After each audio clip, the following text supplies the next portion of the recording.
Ladies and gentlemen, it's about quarter after 12. I think we'll get started here shortly. What I'd like to do initially is bring up our interpreters in case we have that need for today. So if I can bring up the Spanish and Khmer interpreters, they're going to make a little statement as to how to accommodate our bilingual guests today. Thank you.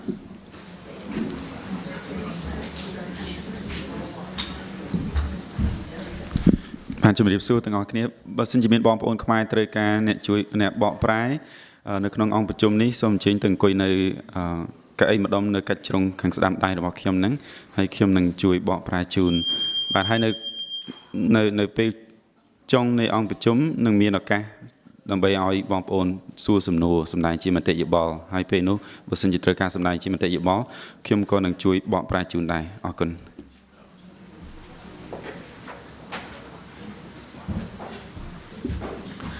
Buenos días para las personas que necesiten interpretación en español o que quieran hacer sus comentarios al final de la junta, que quieran pasar al micrófono, que puedan tener voz en esta reunión pública. Estaremos dando estos servicios. Yo soy el intérprete de español, me llamo Arturo Valdivia y yo voy a estar posicionado a la izquierda cerca del agua en aquel círculo donde está el señor ahora de camisa azul sosteniendo una botella de plástico. Para el español y las personas del camboyano van a estar al lado derecho. Entonces, los de español, por favor, allá cerca de las aguas, si necesitan traducción o interpretación simultánea. Gracias. Thank you very much. And also, so that you know, this meeting will be recorded. And it will be available on our website at lbciviccenter.com. Lastly, I request if you'd like to ask a question, if you wouldn't mind filling out a question card. We are trying to track these questions and we'll post them on our website as well, along with the responses. So it just helps us keep track of community and civic concerns. And if you happen to have your question card, if you could raise it, one of the staff will come and pick it up, and then I'll call on you in order and hopefully respond to all of your questions. So getting started, first welcome, and thank you for coming out today. It's a very good turnout for a beautiful Saturday, and I apologize in advance for taking 3 hours out of your day for this session. It is a beautiful day outside. I would like to introduce a number of people that are with us today. Firstly, I'd like to introduce State Assembly Member and mayoral candidate Bonnie Lowenthal, who's here with us today, along with Nikki Tennant, her Chief of Staff. We also have former Councilwoman Ray Gablich somewhere in the audience. Hi, Ray. And we also have Doug Otto, who is also a mayoral candidate. Hello, Doug. From the staff side, we have in the front row here on your far right, Amy Bodek, Director of Development Services, Glenda Williams, Director of Library Services, Orion Fulton, he is with our consultant group, ARUP, who's helping us through the preparation of this RFP. At some point in time, I'm hoping Sam Jumblat from the port will be here. We also have Mary McCormick from MBI Media, who is handling all of our outreach efforts and has put these community meetings together for us. So thank you very much, Mary. So going to Project Need, I want to give you a little background first so you understand kind of where we've come from, and it kind of helps us set the stage more or less for how we've gotten on our journey to the consideration of a new civic center. So resulting from going back even further, Hurricane Katrina, the federal government required municipal governments to seismically look at their essential infrastructure and ensure that life safety measures are met in those essential facilities. So in 2005 and 2006, the city conducted a couple of seismic surveys. They're called Tier 1 and Tier 2, FEMA standards for the seismic conditions of buildings, and we discovered that both the main library and City Hall were significantly seismically deficient.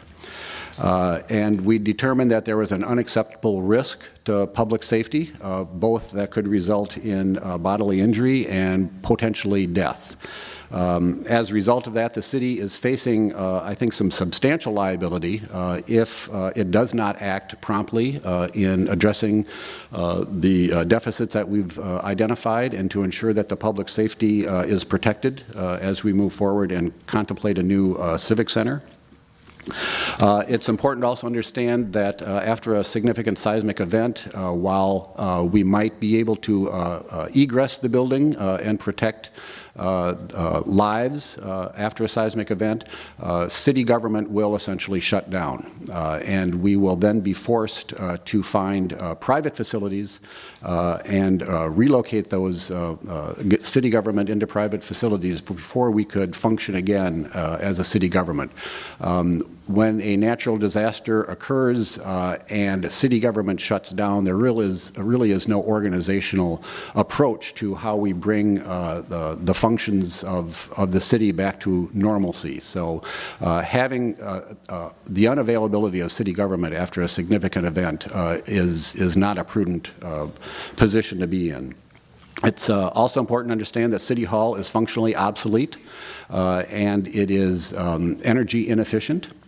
It is also too small. It has insufficient space for the needs of City Hall and the services we provide. And this results in expensive off-site leases. The City Hall and the main library have experienced many years of deferred maintenance, and many of its building systems has reached the end of its useful life. And the City Hall and main library, of course, experience extremely high ongoing maintenance costs. The cost to retrofit City Hall, which was estimated back in 2006 when we did the original seismic studies, was estimated in 2006 at $119 million. Bringing that forward to 2014, the estimate is about $194 million. With a 237,000 square foot building, that works out to about $818 a square foot, which we believe to be pretty expensive and that alternatives are available for us to consider. And as a result of that, the city is currently pursuing the opportunity for a new civic center. But the requirement is that the civic center shall not cost more than our existing annual cost to operate and maintain and occupy the civic center and the main library. And that annual cost today, or in 2013, was $12.6 million. Proceeding forward on February 12th of 2013, City Council authorized the release of a request for qualifications for a development partner to design, build, finance, operate, and maintain a new civic center, which would include a city hall, a main library, a revitalized Lincoln Park, a possible permanent headquarters, and possible and likely private development on the excess land. The guiding principle in that effort is to ensure that there would be no additional costs to the taxpayers of the City of Long Beach. On October 22nd, City Council selected a short list of 3 respondents to the request for qualifications who are now qualified to respond to a request for proposals. Those 3 respondents are Plenary Edgemoor, Related California, and Long Beach Civic Corps Alliance. The results of the RFP, when we receive those results, hopefully in June 2nd of this year, we intend to answer 2 questions. The first question being, is this project financially and economically viable in the marketplace? So we've established some thresholds for success, and those thresholds are $12.6 million. Does that buy us an adequate city hall, an adequate main library, and a revitalized Lincoln Park? We don't know, but we're assuming as a result of the response to the RFQ, the request for qualifications, that this project makes sense in the marketplace. But the RFP will answer that question. The second thing the RFP will do will enable us to select our proposed or our preferred proposer, also known as our development partner, to move forward with ongoing design development, and entitlements through the standard process the city always pursues with a large citywide project. So this is kind of an early action effort that we're doing. Our effort is to find a development partner. We don't have a project in mind yet, so we want to ensure that we have a project that's feasible and we have a partner who is capable. So the boundary of the project, it's approximately 15.87 acres, bounded on the south by Ocean Boulevard, on the east by Pacific Avenue, on the west by Magnolia Avenue, and on the north by Broadway. The project does not include the recently renovated public safety building, but it does include the former courthouse.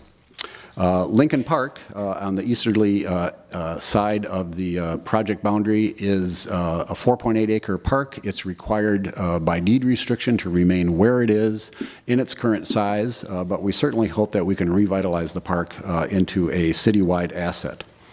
We also assume that there's going to be excess property available that is not needed for civic purposes. The expectation is that the private development partner will redevelop that excess property into some form of mixed-use development. Could include retail, residential, potential hotel. We're not exactly sure, whatever the market bears at this time. That's part of the results of the RFP to kind of get a sense of what the land use alternatives will have going forward on the RFP. So project benefits. So in addition to maintaining our existing cost, which is our threshold requirement moving forward, the city will enjoy a new civic center whose facilities are safe to work in, safe to visit, and safe to do business. It's our primary objective within the financial construct that we've established to ensure that public safety occurs in our public facilities. We want to transform the Civic Center into a vibrant and energetic downtown asset. We want to include some open space, some park space, private development, retail, residential, potentially hotel, other civic services. And we also seek to kind of reopen the grid pattern into the civic center so that it's more accessible to pedestrians and visitors alike to activate the downtown area. Next, please. Additional project benefits. So we are seeking to revitalize and activate and transform Lincoln Park into a regional asset. We are looking to reduce our ongoing maintenance costs for a 35-year or 40-year life cycle. This will allow for lower life cycle maintenance costs for the city and the main library. We're seeking a facility that's efficient, of course, functionally efficient, LEED certified, superior, and sufficiently sized to accommodate all of the city's needs and all of its off-site leases. And we do intend to reduce our overall costs by bringing in those off-site leases into a single facility and avoid ongoing and always rising rental fees. And, of course, our predominant goal is we want to ensure that there is no additional cost to the city or any additional debt for the taxpayers of the city. So next steps. So we are currently preparing a request for proposals. The intent is to submit that request for proposals to the short list of RFQ respondents and determine if this project makes sense in the marketplace. What we've tried to include or will try to include in the RFP is our space requirements, our programming needs, parking demand, service requirements for the citizens of Long Beach, potential private development, and of course, the Port permanent headquarters. We anticipate releasing this RFP in February 2014, most likely February 28th. And we are currently requesting responses to the RFP to be received by June 2nd of this year. And the results, it's important to understand, the results of the RFP are intended to find a development partner, not to identify a development project. After selection of the partner, outreach will continue. Outreach and education, design development, entitlement, as any other standard process for a large project in the city, and will absolutely involve review by the Planning Commission and the City Council. And so our project timeline going forward, so this kind of starts back when we issued the RFQ, and we do have an arrow this time, so you are here at the community meeting. We intend to release the draft on February 28th. We're proposing to receive information by June 2nd of this year. And then we are going to try to select a preferred proposer by July 1st. It's understood by staff that between June 2nd and July 1st, which is essentially 1 month, We have to review and analyze the submittals. We have to seek clarification for questions we may have. We'll have to interview the 3 respondents, assuming that all responses are qualified. We'll have to rate these responses from a large number of criteria that we're putting together now, select our preferred proposer, and go to council. That's a lot to do in a month. We're hopeful that we can do that, but we can't guarantee we're going to do that. So upon completion of the entitlement process, which we expect to take 6 months, 8 months, something of that nature, to get the Planning Commission into City Council, we would then approach City Council and enter into what's called a project agreement. That will bind the city and the development partner to proceed forward with a project that's been fully entitled and vetted through both the Community Planning Commission and City Council.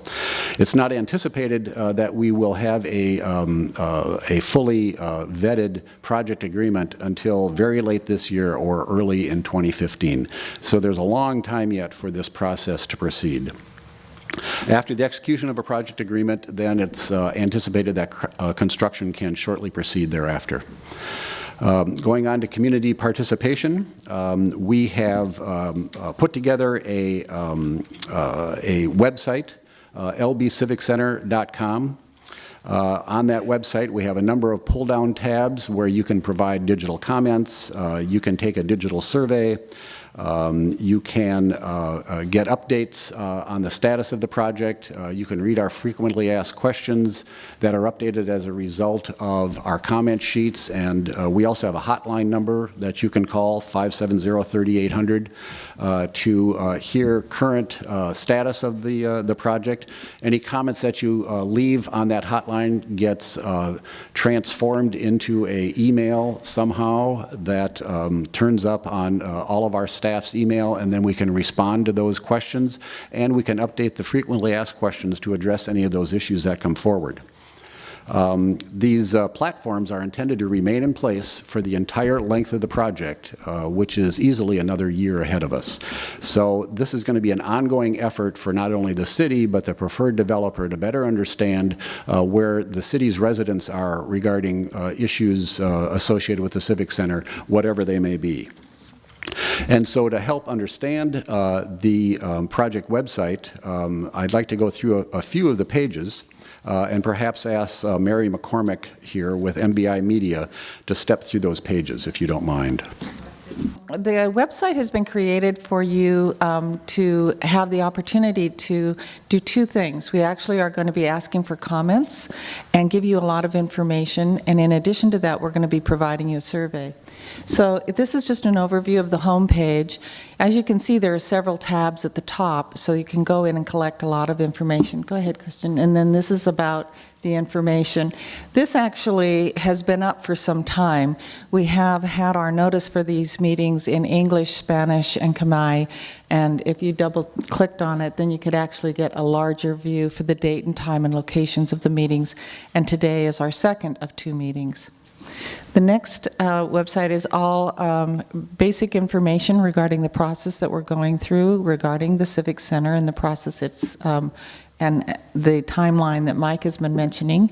And then in addition to that, we actually have a comment section, and it's been up for all of the city. It's on the internet. It's for all people to provide all types of information and comments regarding this process.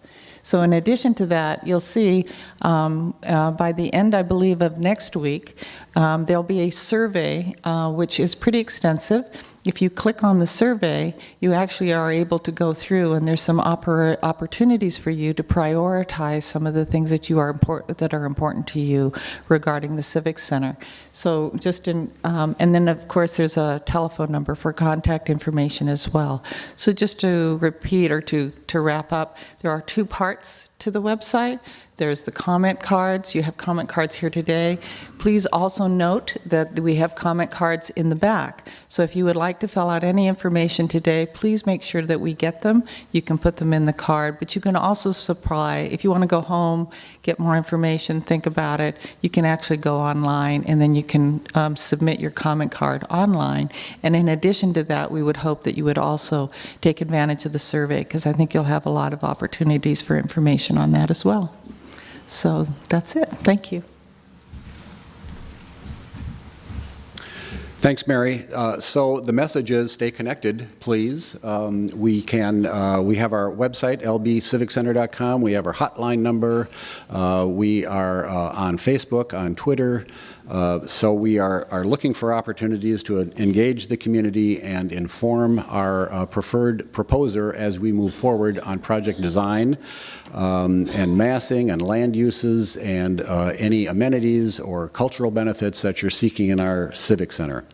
That brings me to the end of my prepared presentation. My expectation is we're going to have a few questions and answers. So I am opening up the floor. I don't know if I have any written comments, forms yet that I can. We have two. Okay. And another one just got raised. So if you can just give me a couple seconds until we collect these comment forms. And fear not, if you don't fill out a comment card, we'll still have an open mic for questions. It's just easier for us to track these when we have comment forms. So thank you very much in helping us track these comments. Sir, could you introduce yourself and say what department you're with? Oh, I failed to introduce myself. Mike Conway. I'm the director of the Department of Business and Property Development. You're welcome. Thanks. Just three? Oh, there's more. Can you hold on, or is it terribly important? Okay, just one second. We'll get through these, and then we'll open up the mic. Are there no more comment cards? Yeah, if you don't mind coming up. So we will have our city staff and our consultant at the table as well to assist me in asking questions. So the first written comment from Doug Otto. Actually, the question isn't on here, but it's regarding the Civic Center comment. So Doug, if I could please ask you to come to the microphone and pose your question. It's right there. Actually, it wasn't a question. I was going to speak, but I can ask a question. Speak in the form of a question. Okay, I think I can do that. The study that you cited that said that the building was seismically unsafe was done 9 years ago. 8, yes. 9 years ago. What's the rush now to get this done before there's a new mayor and 5 or 6 more members of new members of the city council?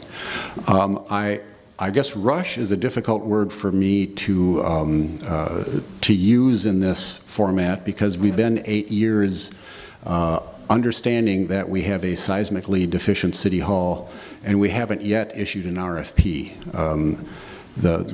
It doesn't seem to be a sense of rush in my mind. I think we are compelled and obligated to move forward in as rapid a fashion as we can in order to protect public safety. But that we're doing this process, which you have described as an incredible amount of work that needs to be done between June 1st and July 1st, which is just before the new mayor and the new councilman get sworn in. And so what you're doing is visiting the new leadership of the city with a project that will pretty much handcuff them for what's going to go on. Okay, I better understand your question. I think it's helpful to understand that back in February, this council authorized the release of an RFQ. Mm-hmm. This council also selected, out of the 10 respondents to that RFQ, a short list of 3 respondents. And what we're trying to do in July, if we get there in time, is to select the preferred proposer out of that original 10-member list of respondents. So it's the initial process that we're trying to bring to close with the same group of people that started it. After the selected proposer, the preferred proposer is selected, then the design development, the project actually begins in earnest, and that will be under the purview of a new city council and mayor. But the decisions as to how to proceed with a public-private partnership, the establishment of the goals of the project, and all of the work to date has been done without any public input except for last Saturday. And the conclusion of the public input will be the end of this meeting Saturday, or whatever anybody can come up with before you release the RFP on the 28th. So the project guidelines have been established since the issuance of the RFQ, which was back in April of 2013, presented to council in open session, and a public document has been available since that time. When we went to council in October to select the short list, again, the guiding principles clearly stated in that event in a public forum. So I don't think we've tried to avoid clearly stating that we're pursuing a design, build, finance, operate, and maintain approach. Did you have any public meetings? We had city council meetings, correct. Other than city council meetings? Did you have any public meetings? So the public meeting, so this is our second public meeting, and the intent of these two public meetings is to educate the community as to what the process is. The outreach effort doesn't start in earnest until we have a partner. So there's very little more to communicate other than what the process is at this time. Okay. I'll yield now, but I have other questions that Certainly. we'll let other people ask some questions first. So the next question asker is Nancy Pfeiffer, activating public space around the Civic Center. My name is Nancy Pfeffer. I'm a resident of downtown Long Beach, consultant. I work down there. I actually live in the Wilmore Building, which is very close to the Civic Center, and most of my windows face south, so the Civic Center looms large in my view. I'm very much looking forward to an improved aesthetic experience in the future. I don't happen to like the way City Hall looks. That's just my personal judgment, and a lot of people I know, there are those who find it attractive, but I'm not one of them.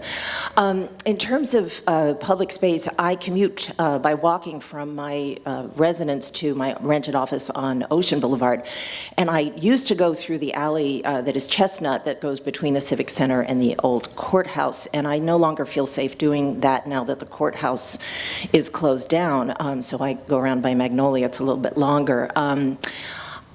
So I do hope that in the overall design of the new Civic Center, you'll think very seriously about activating all of the public space that surrounds that facility, those buildings, and I think that you will based on what you've said, but also I hope that however long this process may take, there is something that could be done even before all of this project happens to address the public safety. There are just not enough eyes on that street at this point, and I really don't feel safe walking through there. I understand. We do anticipate bringing the grid pattern through again and activating the Civic Center. So the expectation is that will create a much more secure sense of safety. And so we are contemplating that. The preferred the short list of bidders have indicated their keen interest in activating Lincoln Park as well, which I think will serve to enliven and perhaps create a better sense of safety in the Civic Center as well. I will communicate your concerns to our public safety officers regarding Chestnut. I can't commit to showing any significant change until we have a project that's been approved by Planning Commission and City Council, but we'll communicate your concerns regarding safety on Chestnut. Thank you. Amy, I think Amy has a couple questions or responses as well. Thank you. Hi, Nancy. So related to the old courthouse, the state has still not quite vacated the building, although it appears that they have vacated the building. But we are working with them to remove some portable trailers that they have in the parking lot that seem to be a magnet for some nuisance activities that are occurring right now. And then once the state has formally vacated the building, we will actually be fencing off the building so that there are no nuisance opportunities in any nooks and crannies. We actually intend to put a lot of security around the building as well, because we do know what happens to buildings when they are abandoned, and we're trying to prevent any sort of theft or deconstruction of the building that's not approved in that interim. So we will also talk to the state in the interim about the concerns regarding that pedestrian pathway. And as Mike said, we are establishing a lot of language to encourage activation of the entire Civic Center, including Lincoln Park, new pathways, new walkways, and really trying to bring the whole super block into the fabric of the entire downtown and make it much more open and much more accessible for all users. And maybe just a follow-up, we do anticipate private development in the 15.87 acres, and that private development likely including residential, perhaps hotel use, which will absolutely activate that area. That sounds wonderful. Thank you very much for your responses today. I wasn't expecting responses. I did have one other burning question, which is simply, is this PowerPoint posted on the LB Civic Center website or elsewhere? Yeah, we'll post it. That would be great. Thank you. Number 3, Assemblymember Bonnie Lowenthal.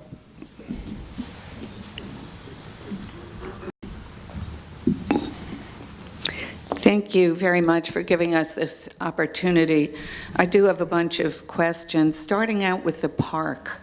How many acres of park do we now have at Civic Center? And does that include the top of the library that's actually off limits right now?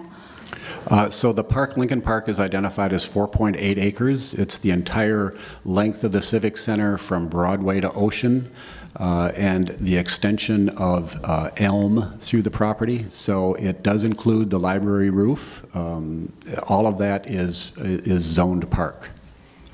And so if any of that acreage is removed, it would have to be replaced, a 2-to-1 replacement, as we passed on the city council years ago. That would be a requirement, but we don't anticipate that the park is going to be moved or reduced in size. That in our RFP will require it remain 4.8 acres in its current location. Okay. I wanted to address the size of the library that, in my understanding, it's being reduced by quite a bit. And I personally see that as a big problem.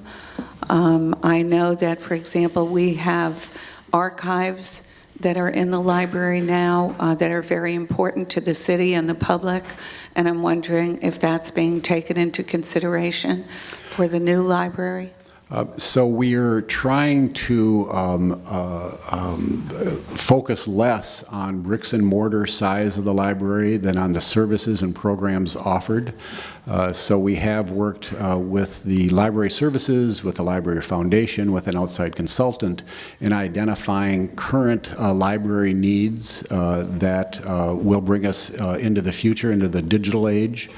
We are identifying in our RFP storage areas, archive areas, trucking areas for the library, similar to what they have now. We don't want to dictate square footage. The library currently is about 135,000 square feet. In our RFQ, we put in 75,000 square feet as a goal. But we have since decided that it's inappropriate for us to establish square footage, so we would rather have the consultants that we are working with focus more on programs and have that translate into size. I hope it would be translated to at least what there is now. I think it's very important that the size of our library for a city of our size maintain its integrity in size and in scope, both for the city as well as for the surrounding districts that don't have a nearby library. I also want to know if you have considered joint use projects. For example, the library in San Jose has a joint use project with Cal State San Jose. Oh, well, I think joint use is a fundamental fabric of moving forward on this project, particularly as it relates to the port, as it relates to the private development that is going to occur in Civic Center. One of the shortlisted bidders that we spoke with last Thursday talked about partnering both with Cal State and with City College. So I think joint use is a platform moving forward in how we develop this. So that might be in the RFP. The concept of joint use will absolutely be in the RFP. I don't think we'll try to dictate who they joint use with, but that's the synergistic development of the Civic Center will both save the developer money and provide us a better facility. Last, I'm sure there are other questions, but has the City Council had an opportunity to look at public-private partnerships of this scope for a civic center or something like a civic center throughout the country? Those that have succeeded, those that have failed, has the council been able to look at those financials and have some lessons learned? I don't think nationwide we have identified the courthouse as an example, a vertical example of a design, build, finance, operate, maintain procurement structure that's been successful. I think everyone on council is familiar with that project and the benefits that it has generated to downtown, and that's been kind of our comparable moving forward. We haven't looked at infrastructure projects throughout the nation where I don't believe that there is a direct relationship comparison from an infrastructure project to a vertical project, but we would absolutely educate them at their request. Yeah, I would hope that they would make that request. I think there is a lot out there across the country, and there's an opportunity to learn from both success and failure. Great. Thank you very much for your comments. Number 4, Jim McCabe, potential Civic Center rebuild. Yes, good morning. Perhaps it'd be more efficient if I read my 3 question areas first, and unless you'd like to comment on them. However you'd like to approach us. Great. Overall, it seems like this project has gone forward with stunning speed and some secrecy. My overall point is, to slow down the project. There's no way to determine what, and this follows on Bonnie Lowenthal's comments, whether 3P is a prudent financial way to go forward. No other California, to the best of my knowledge, has determined this is the way to go. No one has done it in California. The the courthouse in Long Beach, which you have mentioned, in my understanding, has bankrupted the California courthouse system in the entire state. And I don't see this as the epitome of success.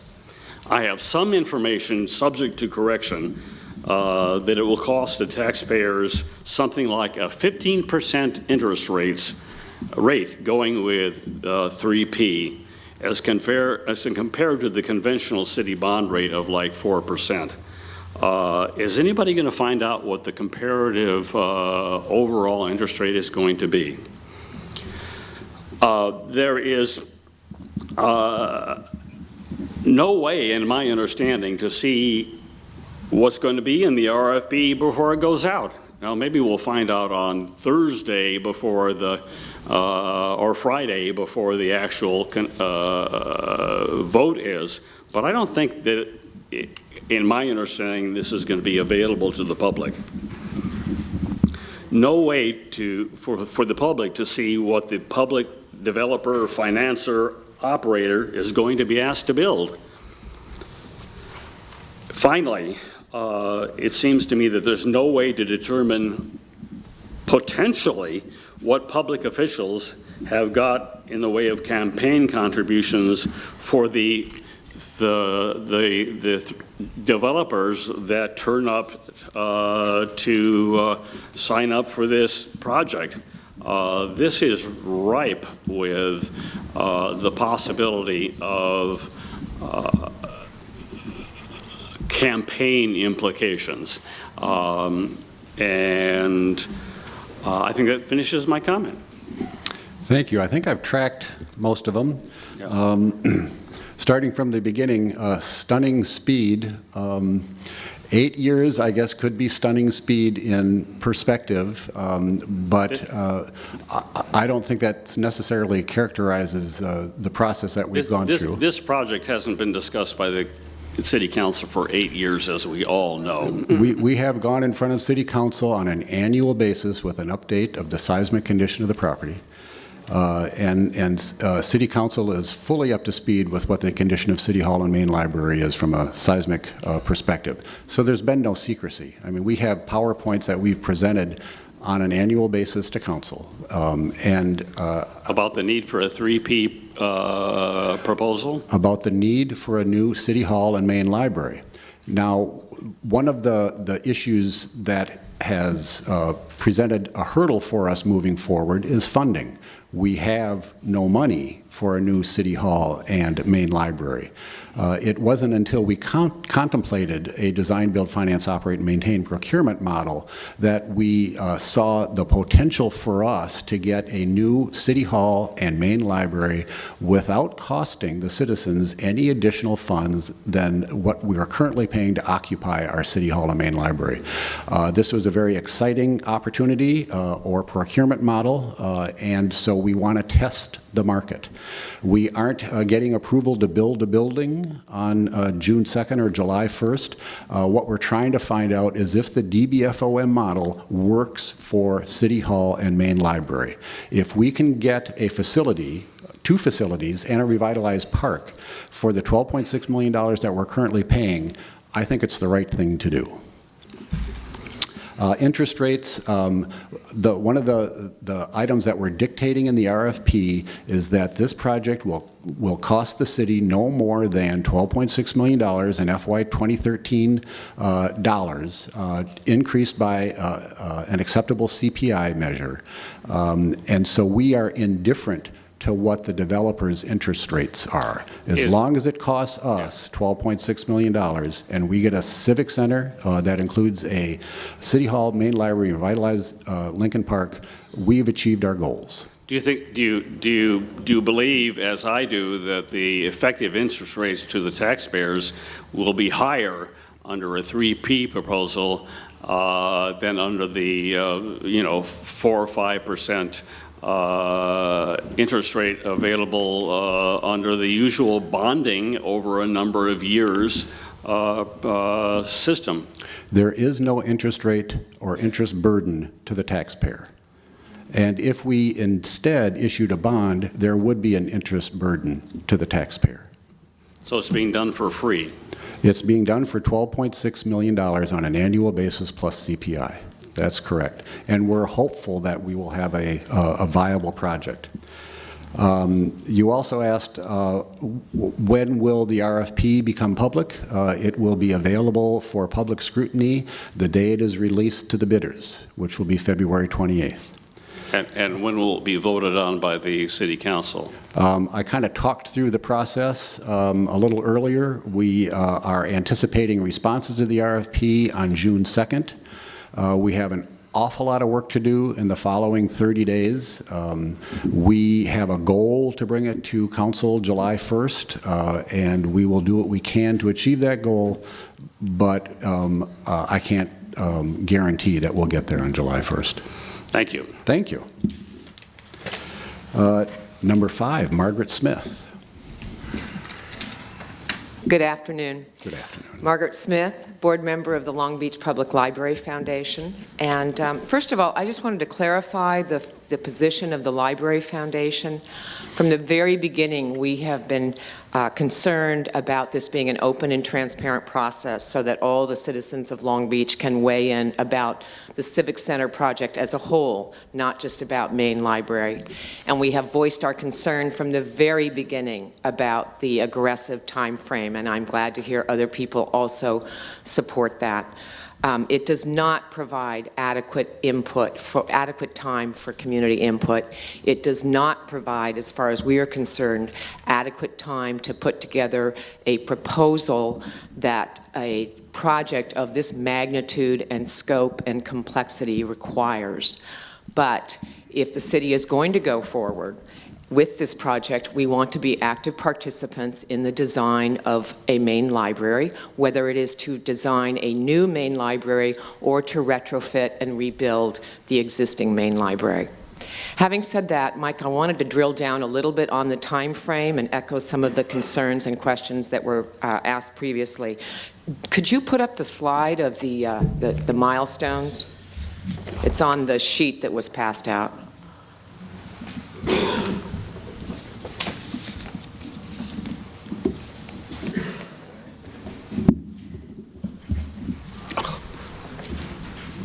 Yes. And again, that's the same timeline that's on the sheet, isn't it? Because I know it's confusing. Actually, it's been modified slightly. Okay. You'll see on the bottom, it says 3 months on your sheet. Right. On this, it says 6 months. Okay. All right. Well, my concern, and you just referred to it, the February 28th deadline for the RFP to go to the developer teams. So the public will not see it before February 28th. Will the City Council see it before February 28th? No.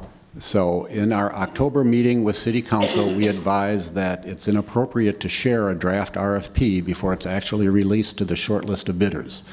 We will likely brief each of the council people on essentially what's included in the RFP, okay. But the RFP becomes a public document for everyone February 28th. Okay. So again, the public is not going to have any input into the RFP before it goes to the 3 bidders? This is, well, to answer your question, no.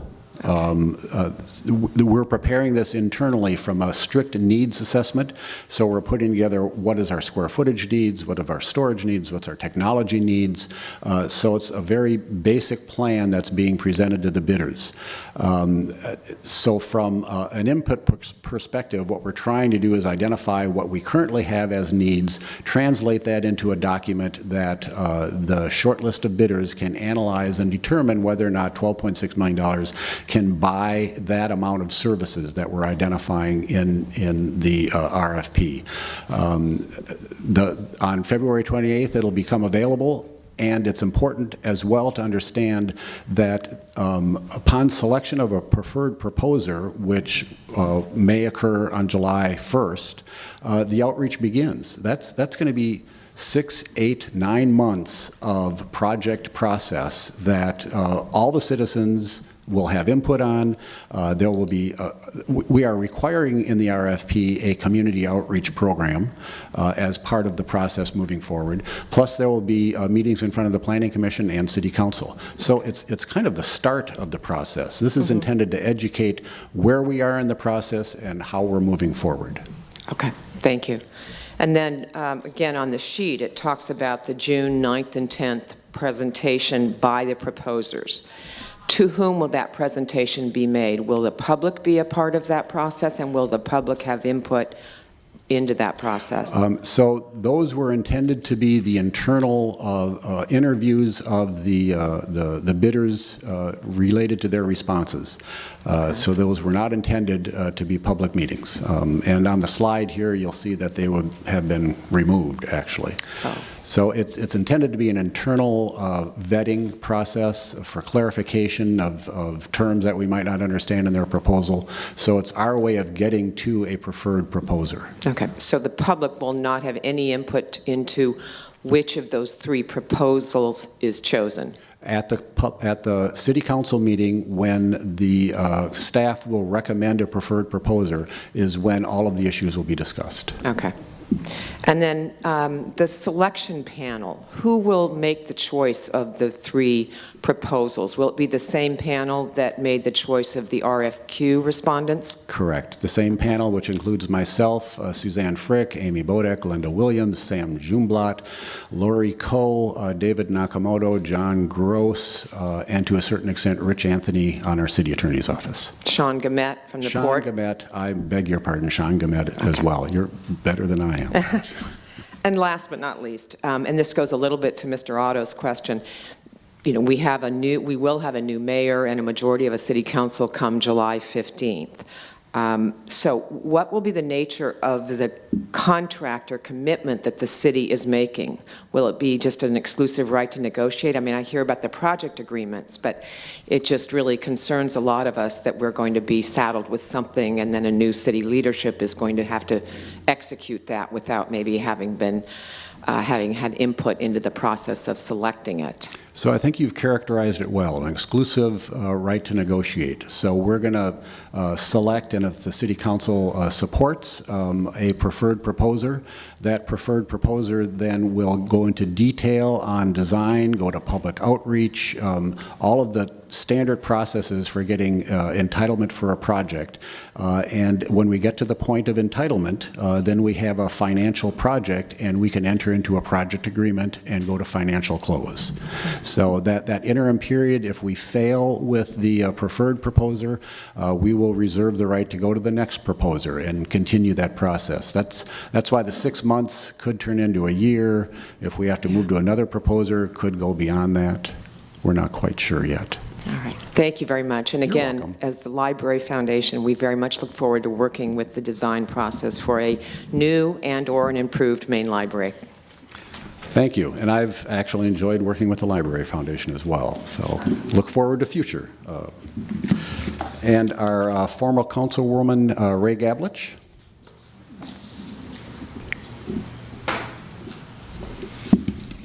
Good afternoon. Good afternoon. I want to begin by saying to all the staff, Mike and Amy and all of you, that I appreciate and respect that you are here doing your jobs. You're given direction to march to a certain message out to the public, and that's what you're doing. But I have to tell you that what I'm feeling here today, and especially going back to this room, in 2001, when the proposals came forward and the fast track was put on growing the Long Beach Airport, that's exactly what this feels like to me. You know, that was a process that through 6 years, we finally came to an agreement, and we have a beautiful, beautiful airport that everybody can be proud of, that didn't drive us into bankruptcy. So I'm going to ask you to keep that in mind. And again, I know that really it isn't about how you feel about it. I know where it's driven from. So, you know, I want to say, first of all, there is a gentleman actually in this audience that has shared with me many, many times that the two greatest motivators are fear and anger. And what I heard, Mike, when you started today was shut down city government if we have a major, I'm going to assume you mean earthquake. I think that is outrageous to lead us down that path. When you say that this process has been going on for 8 years, I was on the council from 2004 to 2012. We had a couple of closed sessions on it. We had a couple of discussions on it. But the message was always slow down, do a study, and come back to us with that study results. As I understand it, that study possibly was turned over to council maybe at the beginning or the middle of December. First question is, has that been released to the public? And if not, how do we get a copy of that? There was a 2013 update to the seismic studies that was done at the request of council. That's been released. I think we're going to have that on our website along with our Tier 1 and Tier 2 study. So it will all be on lbciviccenter.com. See, I think that should have been presented to the council, and this discussion should have been started with the public so that we can actually look at side-by-side comparisons about what is the right path to take. And I think that's what you hear from this very limited audience, which is another thing that I find extremely offensive, is that the way I found out about this was 3 days ago from an email that was sent out. But where was the front page coverage in any of the media? You know, where was the blast that told people in this city, the tax-paying citizens, what was going to be provided to share with them the move that was taking place? Can I comment on that before you go forward? So we presented to council and actually talked at length the seismic condition of the property on October 22nd. And then on the following I guess not the following month, but on December 3rd, we went forward with our consultant contract to conduct outreach efforts. That budget was significantly reduced at council action, and our timeline was significantly reduced. We contemplated a variety of methods of outreaching to the public in order to gain an understanding of this project, and we decided that the best approach to take is going to be a digital approach. If we tried to do a number of newspaper ads, a direct mailing, we would have used up our budget in one direct mailing. So we chose instead to try to use as much digital assets in order to outreach to the public. So we've been on Twitter, we've been on Facebook, we do have an ad in the Long Beach Press Telegram. We've done crawlers at public city council meetings. On our city TV station, we have advertisements. We've done an email blast with through neighborhood services. We've done our alerts through all of the public media. We've done everything we could digitally because that, in our estimation, was the best way to reach as many people within the budget and timeline that we had. And do you think that that was a good result? Well, we got a pretty good showing here. This is totally unacceptable from a half a Ray, million people keep in the mind, city. this is so early in the process. This isn't a project yet. This is just the selection of a development partner. It's early in a process, and the train is leaving the station. And once the train leaves the station and you make the decision to pick the RFQ winner, then it's really too late. Well, I guess it's never too late. But once you start spending that kind of money, there is a result from that. So, and again, we can debate it, but I'm just telling you, publicly, I want to state that I think that this process is outrageous, and I know where it's driven from, and I do not believe that it should be left in the hands of a new legislative body that starts with the mayor and 5 new council members. I think that is wrong. It's similar to, look what happened when the pensions were voted on, and then the next seated city council had to, take the firing for all of that. That this is the wrong push, and I know where the push is coming from, and I hope all of you know as well. Okay, so let's move on with my question so I can give someone else the mic. You said that it was not to cost more than today's cost, which would include a CPI increase of $12.6 million. But yet I believe that the courthouse escalated costs were somewhere around $35 million. Who will pay that difference? Regardless of how many millions it was, when you talk about going over the proposed budget, who will be responsible for paying that additional money? The city or the developer? I'm not sure if I completely understand your question, but let me take a shot at answering it. The courthouse came in on schedule and under budget. Part of the budget that the courthouse included was a 35-year maintenance life cycle. Maybe perhaps that's where the 35 came from. All the risks with the design, construction, finance, and operation and maintenance of this civic center is shifted to the developer. City bears no risk, either from cost overruns, from facilities that are not available over the 35-year life cycle. We can deduct from our $12.6 million. None of that risk falls on the city. Our risk is $12.6 million annually plus CPI. For how long? 35 or 40 years. And then does it then belong to the city? Correct. Okay, except for whatever the amount of land is that the developers get to develop. Correct. So how much of that free land is the developer going to get? We don't know. We don't have responses to the we haven't even issued an RFP yet, so we don't know. But they will get a portion of the 15.8 acres to develop as they see fit, and they will be the recipient of whatever that We expect provides. that there's going to be land excess to civic needs in the 15.87 acres, but they won't be able to develop as they see fit. They're going to go through the city with the same entitlement process as any private developer would. I understand that. Actually, I think I'd just like to add a to-do list. My recommendations would be for greater outreach, and I appreciate the, using Twitter and other media avenues that many people don't use. especially our senior population. I understand. The only notice that I got one e-notify notice, and then I received an email from Al Austin's office. That's it. I think that's very poor taste. Very poor leadership, I should say. And then I think that there should be a public comparison on the retrofit versus a new build. And if it's determined that a new building is necessary, then I think we should have the discussion of location opportunities, slow down the train. You know, do we have the conversation of maybe the World Trade Center should be for both the port and the city of Long Beach, and we should sell the land? Or maybe we should be considering putting our civic center in a more centrally located area so that it's accessible to all the citizens of Long Beach. And for the moment, that's all I have. Thank you. Thank you.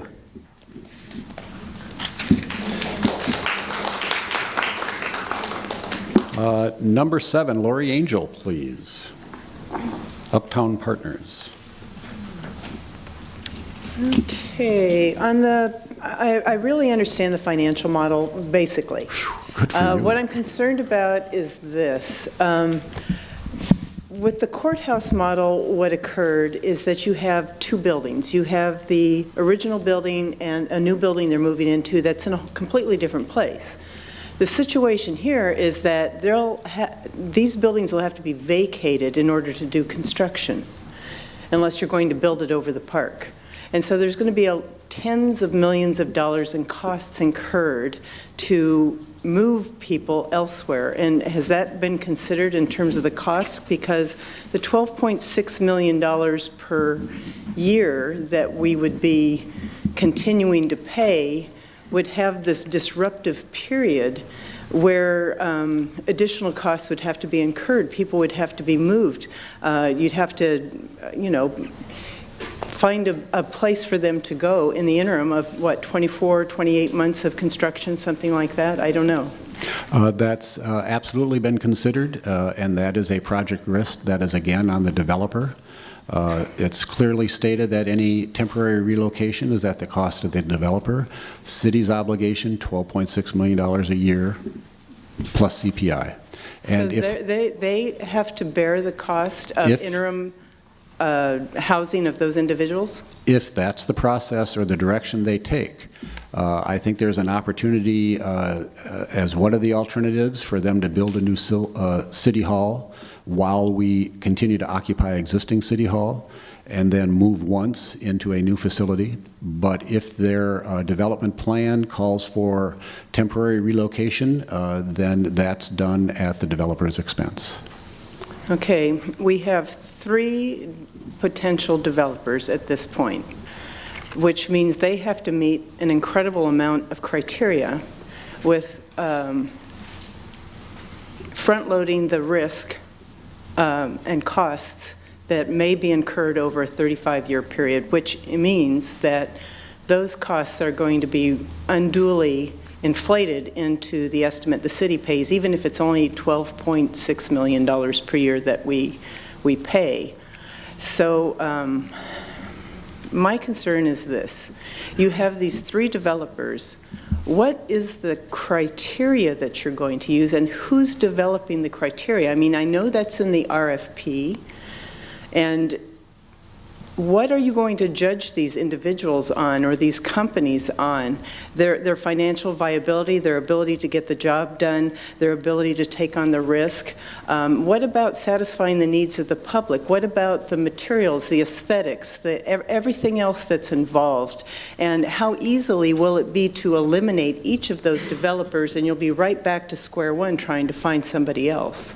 So how do we deal with the questions regarding the finished product, the residents' interest in activities in Civic Center? Well, it's the criteria for the criteria. RFP. So, RFP. Who's coming up with that? And I mean, really, is it just staff that's identifying what the criteria is for who you're choosing and why?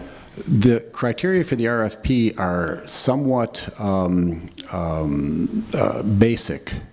because at this time we are only selecting a preferred proposer. As the project goes through its normal entitlement period is when we're going to get in the detail as to what it looks like, how it's situated on the property, what the density is, how high it is, what the finished products are. All of that is another stage of this process. Our criteria at the RFP stage is going to be more from the standpoint of land use, of massing, of the vision of the architecture. It's accommodating the space needs that we have, pass-fail type of criteria. Do they have a financial model that meets our requirements at $12.6 million a year? So it's somewhat basic at this time because we aren't selecting a project at this point. We're selecting a partner. I'm going to directly answer Lori's question, which was the criteria and who is establishing it. It's not just staff. We have a consultant team that the City Council hired that is led by Arup, a multinational engineering firm who has not only done P3 projects, but also consults on 3P projects. And so they're helping us come up with this criteria. So specifically to directly answer your question, it is not just staff. It's actually the consultants who are helping us do that. Okay. Thank you. So the other thing is this. So the magnitude of this project is so huge and the moving parts are so immense. I guess that's another word for huge. I'm just wondering how you can automatically move on to the second in line. I mean, what if there's just a tremendous gap in their ability to do the job? Are you able to eliminate the second and third parties if it doesn't look like they can even meet the criteria or the needs of the project? Well, if they don't meet the criteria, they will not have submitted a qualified bid, in which case we have the authority to reject it. Moving from a selected bidder to the subsequent bidder will not be an easy or enjoyable task. I agree with that, and we wouldn't make that type of decision lightly. But if progress is not apparent and we do have a need to progress, then we would step to the next bidder at that time if necessary. Well, and then since time seems to be an issue here and a force, I'm just wondering if we're going to end up settling for a developer that may not really meet what our expectations might be. Well, that's not our expectation or our hope. Okay. Thank you. Speaker number 8, Ann Cantrell.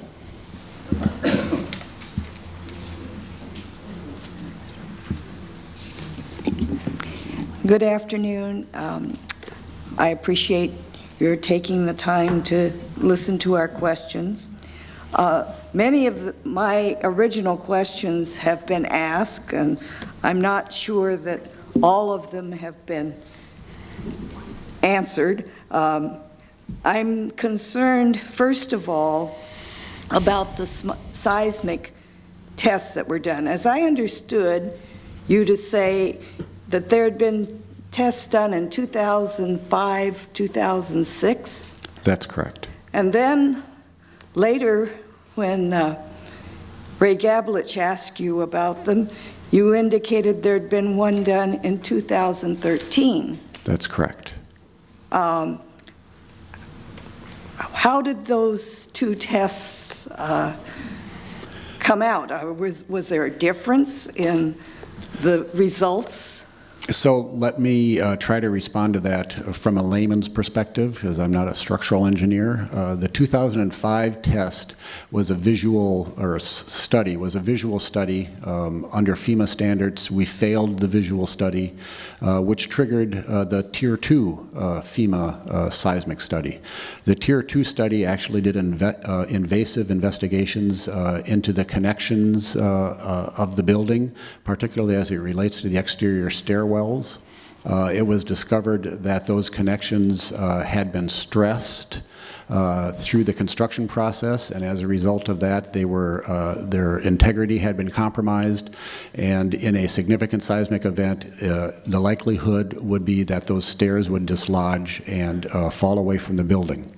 The FEMA Tier 2 study is intended to look at and confirm egress after a significant seismic event.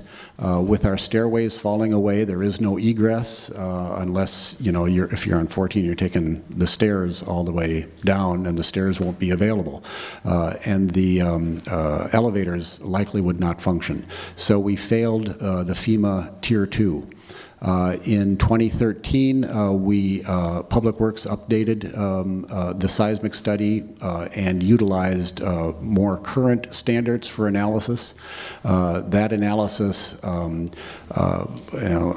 I can't get into too much detail because I don't want to misspeak on the methodology, but the results of that study indicated that not only would the stairways fall away, but the building would likely wobble from the center, so wobbling on the top and on the bottom, which could result in collapse of the building. So with that information, in addition to the failure of the stairways, we're facing unacceptable risk to the public moving forward on that building, or staying in that building. I can certainly understand that, especially with the City Hall. What about the library? The library, I don't believe, was updated as part of that study, but it did go through the Tier 1 and Tier 2. The library is constructed in a somewhat unusual manner, where the top floor, which is the park, is broader than the floors underneath it. It actually overlays the floors beneath it. And we used to have about 10 million pounds of soil on the library. The results of that weight and the overlapping of the roof structure above the first and second story would likely lead to a collapse of the main library, and that was a result of the Tier 2 study. Subsequent to that, we removed the soil. We couldn't remove all of the concrete planters because they were tied structurally to the roof, but we believe we've reduced significantly the exposure to collapse in a significant seismic event. So it is possible that the library could be retrofitted and not need to be completely torn down and replaced? I think it's possible. Again, it's up to the private developers to determine if it makes economic sense to try to retrofit, because there will be ADA upgrades, there will be code-required upgrades that will add to that cost. Stairways, elevators, current codes are quite strict as to ADA and other construction issues. So I can't say that that's an approach that will be followed by any of the bidders, but I think it is a possible outcome. As I understood it, the reason that you put the dirt on top of the library was because of the 4.8 requirement to have Lincoln Park. And so that was to be part of the park. So I'm assuming that if the library is torn down, that you'll have to replace that area with parkland. Is that why the library building is anticipated to be smaller? The library, as I understand it, and Amy can support me, is a allowed use in a park with a conditional use permit. So a library could exist in Lincoln Park in the 4.8 acres. I'm not exactly sure why the soil was placed on the library in the first place. I can't second guess the design approach or aesthetic back in the 1970s. But a library could remain in the park in the 4.8 Yes. acres with a conditional use permit. And you indicated you were not dictating the square footage of the part of the library, but then later on you said that you'd be talking about square footage needs with the developer. So what are the needs that you're speaking of? The square footage needs that we've identified is for City Hall. For the approximately 800 employees that are in City Hall, we're trying to provide functional needs. So we're trying to, from a functional level, how many square feet does each individual need in order to both conduct his own work and to serve the public. We're hopeful that we will get those square footages per person down to a more industry standard level. We're currently estimating about 300,000 square feet for a new city hall. That brings in the off-site uses as well. But there is an opportunity, and I think probably a likelihood, that proposals that come forward to us, responses to the RFP, might show less square footage for the same number of people and indicating higher efficiencies of utilizing the space. But the main library, we focus more on the programs. It's what's the library of the future like? How do we serve the public through those programs in the 21st century? How do we look at a modern library, and how do we reach the same level of people? How do we provide the programs we want to provide, and in what form does that take? So we want to kind of leave that open for suggestions from the experts in the marketplace. Wouldn't the City Hall also be able to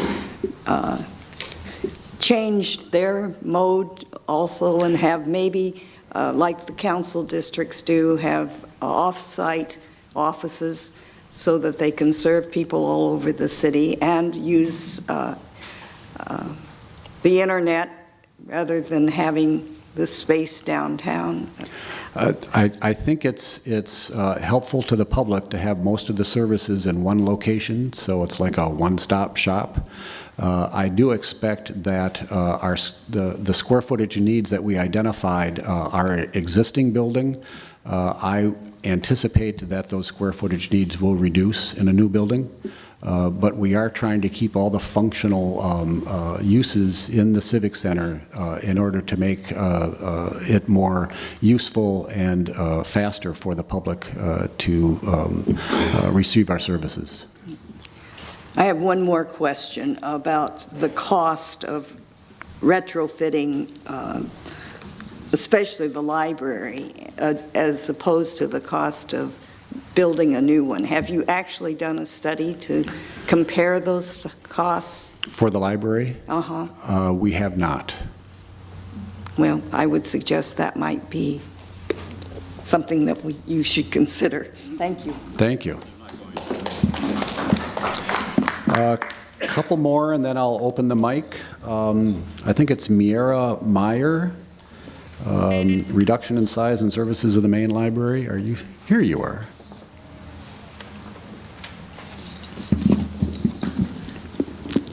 That's Mina I'm Meyer. sorry. Yeah, I just feel very strongly that I hate to see the size and the scope of both services and the actual function of the main library reduced. I think that there are lots of people living downtown and people who use use the main library, and I think that the main library has traditionally been used in the library system. It services all of the branch libraries. It sends books out to the branch libraries, and it offers a lot of it's the main library, I, quite frankly, I really don't like the idea of our Civic Center becoming a local mall. You know, we have malls all over the place, and there's plenty of businesses downtown offering shops to buy your clothes at, and in restaurants and whatever. And it just feels kind of tawdry, to be honest with you, and that's how I feel. And the idea of of doing this for money in order to pay for this. And I would just rather find some other mechanism or just pay for I kind of like the way our City Hall looks. I think it's a nice design.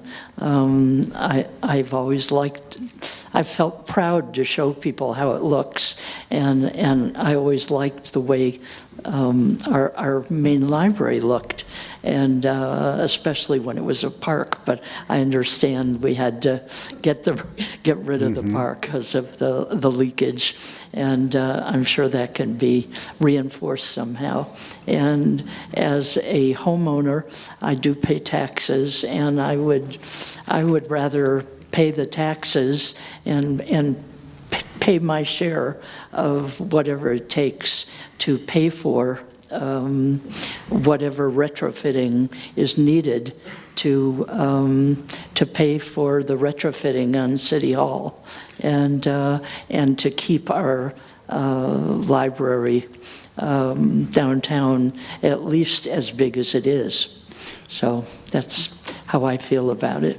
I appreciate your comments and your generosity. And I will keep your comment card, but next time you're at the main library, make sure you get to the laptops and get to our website and fill out more comment cards. Okay. I appreciate that. I have my last comment card is Sharon Raphael. Quite a long comment, but I thought perhaps you could maybe restate that for us. I didn't realize I was signing up to talk, but she just grabbed the card. But I do have, I do feel there's kind of a rush to judgment here, and I would like to see the process, slow down. But I had a couple of questions about if this does go forward, what happens to that building? Are those people, the developer, responsible for tearing down the City Hall? And also, the courthouse to me is a terrible eyesore. Will they get rid of that building, or do we have to keep that around for another 100 years? We're not exactly sure what the responses are going to include from our RFP. There is an opportunity for adaptive reuse if that's the direction that developers might take. Well, how can you reuse a building that's I don't seismically unsafe? Because if that happens, there'll be a public outcry, like you left this building and then these other people moved into the same building and are using it, and then they're not dead. I don't know if that's the type of response we can get, but it's an alternative for them to consider. So we'll see what comes back from our RFP.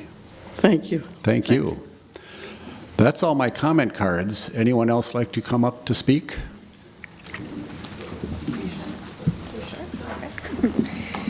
Hello, good afternoon. My name is Sarah Myers. I'm the Executive Director for the Long Beach Public Library Foundation. I appreciate the opportunity for these meetings and for the community to continue to kind of understand the story.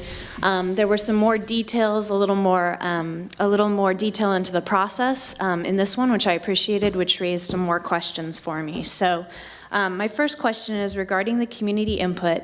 I thought I heard you say that the survey, questions and answers, and a video of the last meeting, I thought I heard said would be on this, is on the community site, and when I looked at it from my phone, they're not. Can I clarify for each three of those, are they on, and if not, when will they be on? So the survey was intended to be available by the time of this meeting.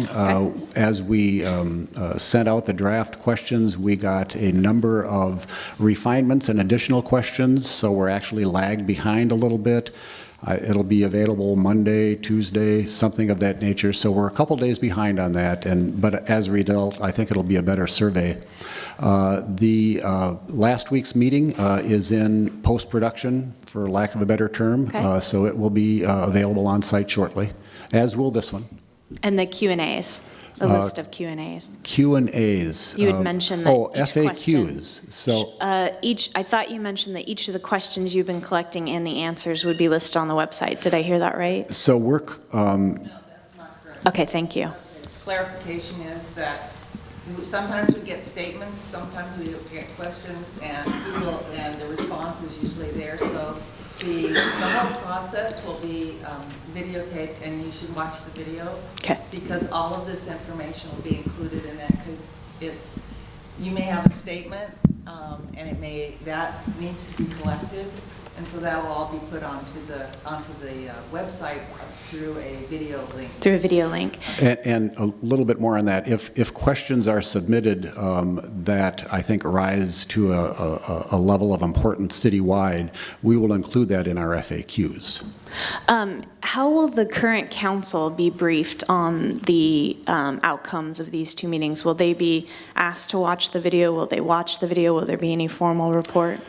So when we go back to council with our recommendation for the preferred proposer, my expectation is to have a list of our outreach efforts, the results of our outreach efforts, you know, how many comments we received, how many voicemails, how many surveys have been filled out, and we'll likely provide them a iClip of both of the community meetings so they get a sense of how many people were there, you know, what topics were covered, that sort of thing. So I want to make sure that council is informed as to the outreach efforts to that point.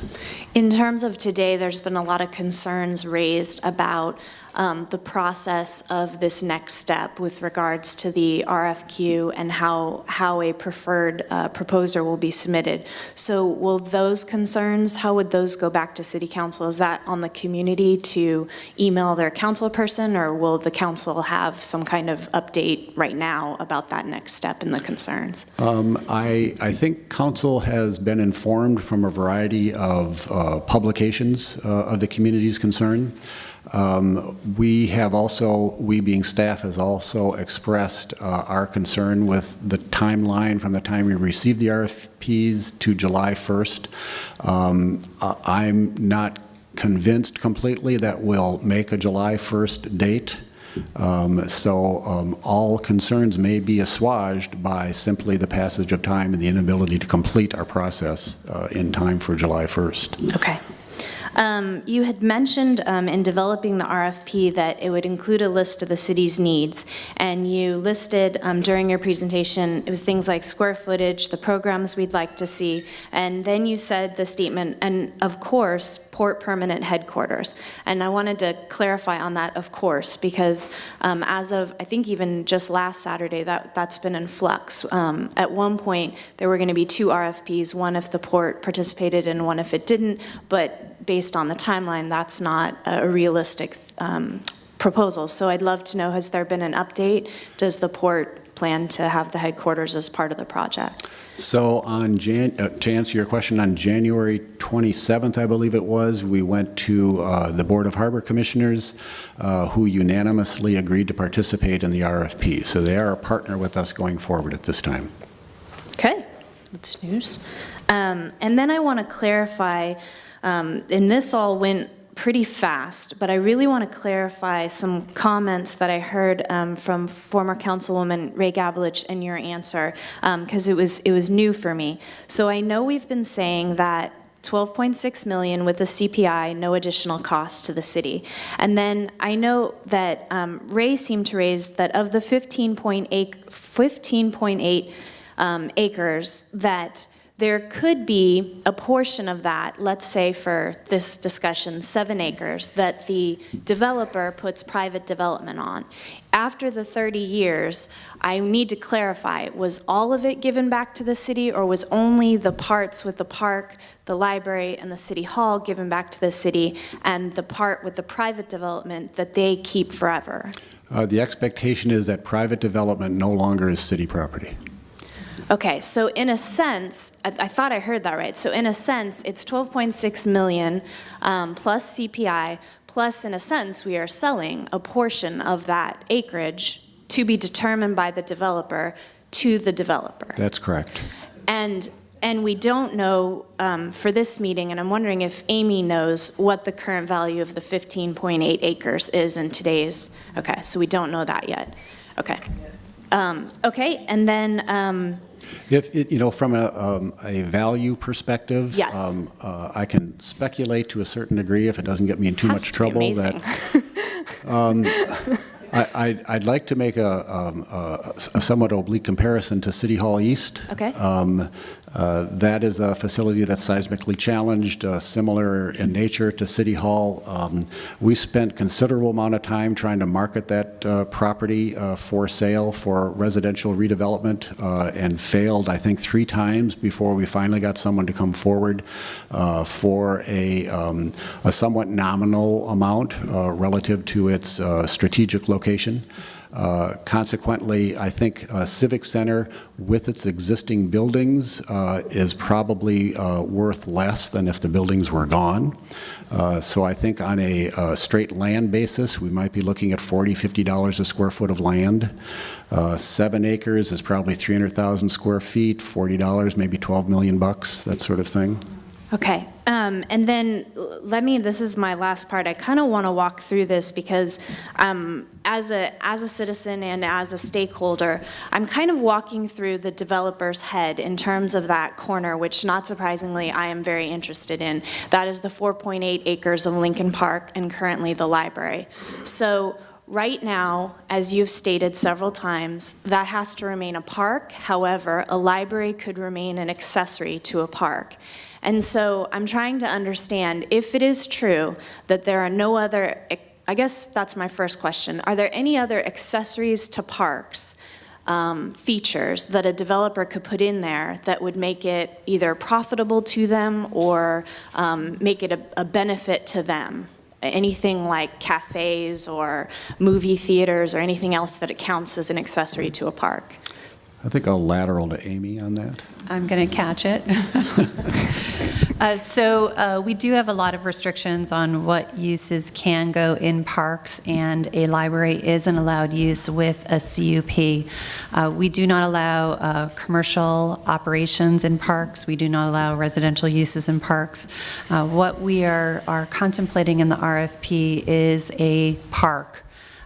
We view that property as being very valuable in terms of the urban fabric of the city and what we can do with it. I do not foresee a situation where we could even have a cafe in the park because that would be a commercial enterprise unless it was somehow connected with a park administration type of function.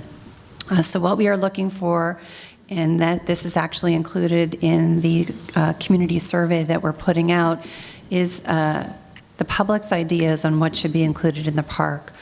We, as staff, believe the park should be activated, but we need help in understanding what is the best way to activate it for the public. So we're asking for the public to prioritize what they want to see in that park in terms of public art, active recreation space, dog park, concerts, programming, summer movies, summer concerts in the park, but it's not going to be a commercial facility. Okay. So I appreciate that. So it sounds like 4.8 acres, a park, and either a retrofitted current library there, that's up to the developer, or a newer, smaller library either on that corner or somewhere else. But there isn't much incentive from the developer's standpoint to put anything else on that corner. That's sort of the city and the citizens part of the parcel. That is correct. Okay, so then it does sound like, though, if the developers are very incentivized to have acreage that will eventually be theirs and be very profitable, I guess I'm kind of concerned about the criteria that's being used by the developers and the panel to kind of judge. If they sort of say, well, if we make kind of a smaller library here, a smaller city hall here, it will mean more in the deal for us, versus if the citizens wanted to see that area, just like you're saying, revitalized and maybe changed. So I'm kind of trying to walk through that, and I just wanted to make that comment so that the people at home are sort of walking through that as well. Thank you. And maybe a comment to that, if I can. I think Lincoln Park, revitalized Lincoln Park, will be a very valuable asset to any private development in that area. So I think they're going to be looking strongly at making that a very attractive and useful park. Good. So Okay. hopefully It does sound, it sounds very good that right now, the incentive, other than from a program standpoint about what the library of the future would need and deciding just the appropriate square footage, it sounds like on that property, there's no real incentive to make it smaller because it would just be used as park. But if you made it smaller and it costs less, it would leave more money in the whole project for private development. So I can see how they're going to have to weigh those two things as a developer in order to hit your very aggressive 12.6 million. So thank you. Thank you. Just a second. Great, thanks very much. You know, in this campaign for mayor that I've been running for the last 6 months, I've knocked on hundreds of doors and I've made hundreds of phone calls to Long Beach residents and asked them, what do you want in your city? And, you know, by and large, what they want is to get their trash picked up. They want to get their streets slurry coated. They want to have their trees trimmed on an on-time basis. And they really want some more first responders out there to make sure that they feel safe and that they're not going to have any problems. In all those doors and all those phone calls, I have never had anyone say, I want a new city hall. Now, I understand that there are some constraints because of the safety issues that you've identified. But what you're doing at this point is saying, we're going to do a public-private partnership. And I think that that is suspect. And it's suspect for the following kinds of reasons. The courthouse used a public-private partnership because that was the only way we were ever going to get a courthouse, because we were so far down the queue of courthouse projects in the state of California that our grandchildren's grandchildren would probably get to see a courthouse if the state had enough money in 60 years from now. But we were able to get out of that queue, elevate this through a public-private partnership, and originally they said, you're going to get a 350,000 square foot courthouse, and it's going to be great, and we're going to build it.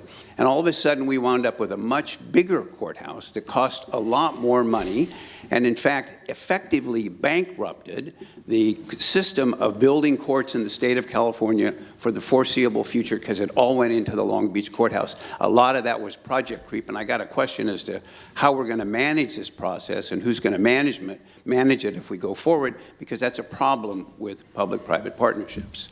It's not fair to say that public-private partnerships shift all the risk to and the costs to the developers. It just doesn't work that way. For example, the city of Long Beach will spend a little over $1.8 million this year on this process, right?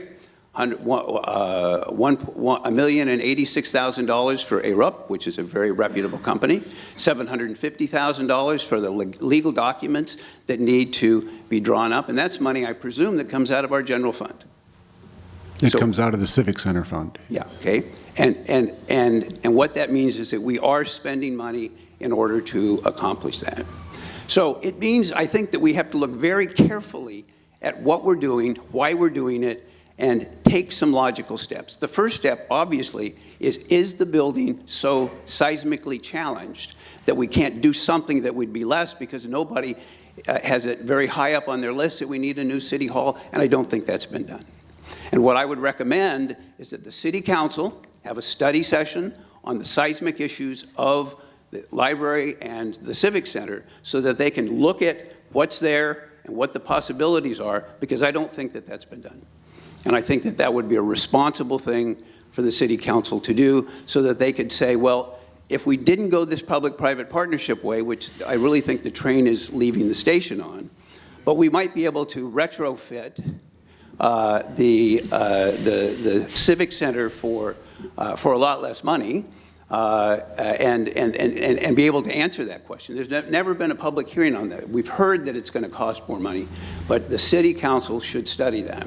And incidentally, there was a study done about 5 years ago by KUD about the library and the library's roof, and all those drawings and all that stuff still exist. And you could look at those and see what that would cost, and that wouldn't cost us anything just to look at it. And that hasn't been a part of this process. The way the city needs to do things, in my mind, is they need to say, so what do we want to be as a city? What are the goals that we have? And the goals shouldn't just be replacing this building or replacing that building. We ought to be saying, if we want to be a vibrant, livable city, we've got to do these kinds of things. And it's not location specific. And those conversations should take place before we make decisions about how we're going to go ahead and get a new city hall. I appreciate that there are life safety issues, but I don't think that if we knew this 8 years ago or 9 years ago, that it's so urgent today that we move ahead with this process with 2 public meetings, even if you characterize them only as selecting a developer. And I don't think that's true. I think it locks in a process that hasn't had enough opportunity for public input. And I hope that the City Council will take a step back and say, let's find out what the best thing would do, we should do, and put it in the context of what kind of city we want to be and what kind of things we want to do.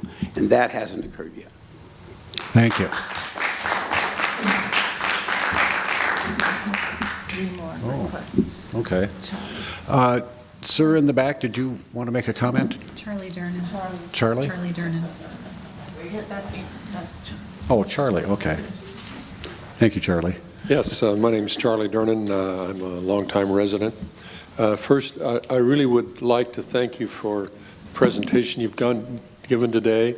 I've learned a great deal. You obviously have put a great deal of time into it, and I'd like to thank you. You're welcome.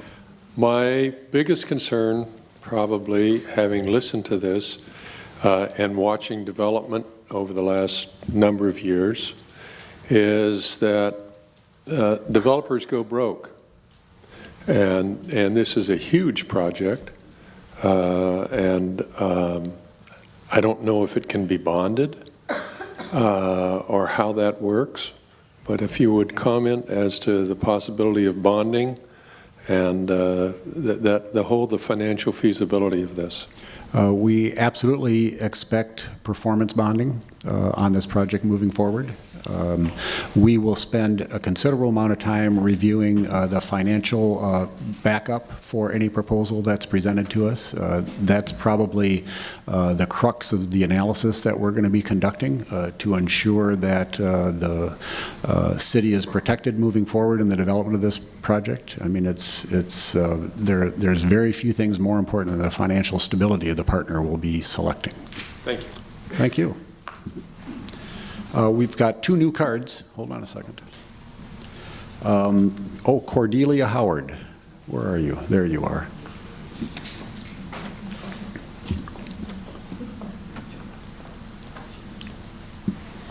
Good afternoon, and thank you once again for holding this meeting and for allowing us to understand a little bit more of what this process has been. My question is this: if and when an RFP is released, say February 28th, is that it? Correct. And it will be made public. How will it be made public? Is it going to be digital only? Will there be hard copies put throughout the city for citizens to look at and review? Originally, the intent was digital. If there is a request for hard copies, I don't know why we can't provide those. I think it would be a very good idea to have hard copies available in all 12 of our libraries, as well as possibly our recreation centers. I think we can accommodate that. Thank you so much. Thank you. And the next speaker card, D. Abrams.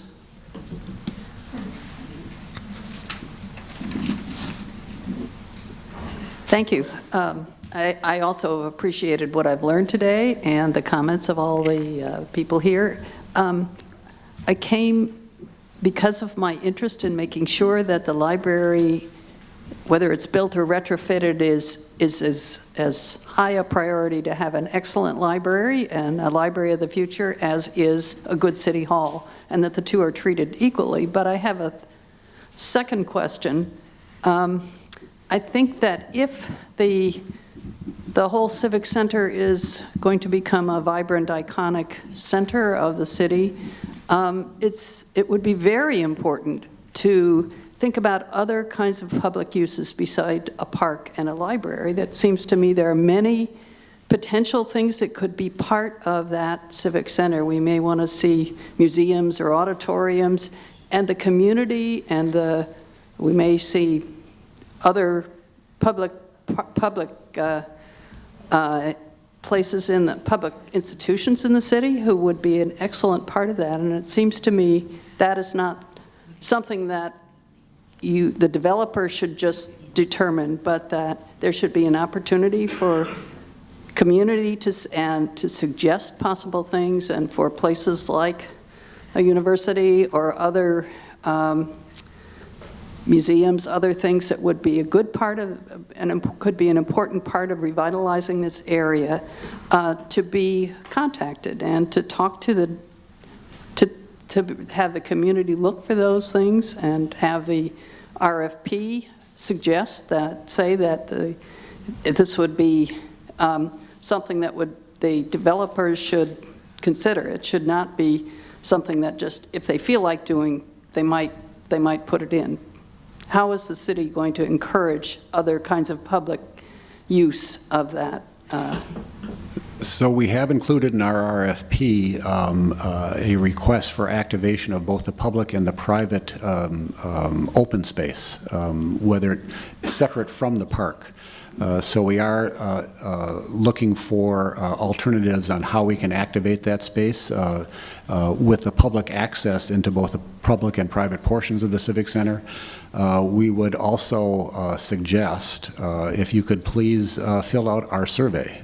We have questions specific to that issue on how best to provide cultural and entertainment and other interest in Civic Center that the community would like to see. So if you could please take some time Monday or Tuesday when the survey's up and fill that out. And that survey, as I indicated, is going to remain in place through the entirety of this project. And so will continue to inform not only the city, but its preferred proposer as well. So would that give extra points to a developer if they did that? We haven't gotten to the extra points level yet. We're still mostly at pass-fail. Okay, thank you. But thank you, appreciate that. Further questions? I think Mr. McCabe. One more. Just briefly, it seems to me the whole nut of this public-private partnership is your personal assurance that it will never cost more than $12.6 million. Even accounting for CPI adjustments to that, having negotiated complex agreements for the city in the past, it seems to me impossible that an operator will agree to that fixed number without regard to contingencies in the future, operating and maintenance costs that go beyond expectations. So I think in some degree, your assurance that $12.6 million will never be exceeded is something that's never going to show up in an actual contract. I just can't believe an developer, financer, or operator can logically make that choice and will insist on it. Thank you. Margaret, yes. Excuse me. Me again, Margaret Smith, Long Beach Public Library Foundation. I would like to add the gratitude and respect of the library supporters to you, Mr. Conway, because you have treated us with respect and cooperation, and we recognize this is not an easy position in which you are in, so thank you. Aren't you in terms of the recurring theme of more transparency and information with which to approach this process from the public's point of view, is there information about the 3 developer teams on the website? They are the critical players in this in many respects. And I know they are huge teams of accomplished professionals, but some of them have DBA names. So is there information about who these individuals actually are? It should be posted. I don't see Mary here. Oh, there you are. And we've got the names, but as you know, the names aren't always revealing. We have a posting that has all, is that up now? Have all the qualifications in the list. So if you could please check the website, we have a communication we sent to council a few months ago with a lot of detail. So please check that out. It has all of their subs, it has the history of their work, considerable amount of information. If it's not today, it'll be Monday. Okay, it's not there now. Okay, Well, it's not. we had it, and I'm pretty sure it's posted, but it'll be there Monday for sure. Okay, thank you. And also, going back to how we sort of engage and intrude on this process, if you will, in terms of the public, is there going to be anything coming before the City Council in the next couple of months as a formal agenda item? It's not currently scheduled. It may be prudent to conduct a study session at this time. There may be an opportunity for a study session after receipt of the 3 submittals, but at this time, we haven't scheduled one. All right, thank you very much. Thank you. Ray Gabelich, you know me, I just cannot shut up. Okay, I heard some great comments. I loved your idea about opening up for exploring museums and other opportunities. You know, we have been talking since Mayor O'Neill brought her 3 T's, which included tourism. We want to grow our city so that we attract more and more businesses. So my concern is with whatever balance of those 15 acres is left, and I know there's got to be some kind of a formula that the developers are allowed to develop to their benefit. First of all, how is that structured in this agreement? There must be some kind of percentage, but maybe we need to rethink that. That's part of the reward for them, if you will. And I have to say, someone else said something about participation, but everybody that's here, the library is strongly represented. You know, I think there's some developer representatives in the audience. There's a lot of staff here, but there are very few residents here. So again, I'm going to say that my recommendation is that everybody that is here, you have the opportunity to go to City Council, pull a card, and speak to the council before the meeting starts. There are 10 speakers that are allowed, and you are welcome and encouraged to do that, so that if they hear from the community that we do not like this process and that we want a more open, transparent opportunity again, then there could be that impetus. Remember, there's a lot of campaigning going on. And you know, this can't be about the legacy of our mayor. This has to be about what's right for the city. Thank you. Thank you, Ray. I have one more card. Sandra Kroll.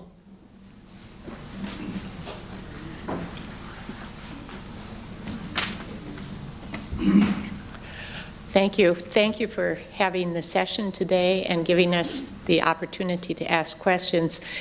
As questions have come up in my mind, a lot of them have been answered. And I'm going to just ask one more, I think, related to the private part of this development. And I think Ray came closest to my question. Will there be a limit? Will there be parameters as far as what goes into the RFP in terms of that portion of their proposal?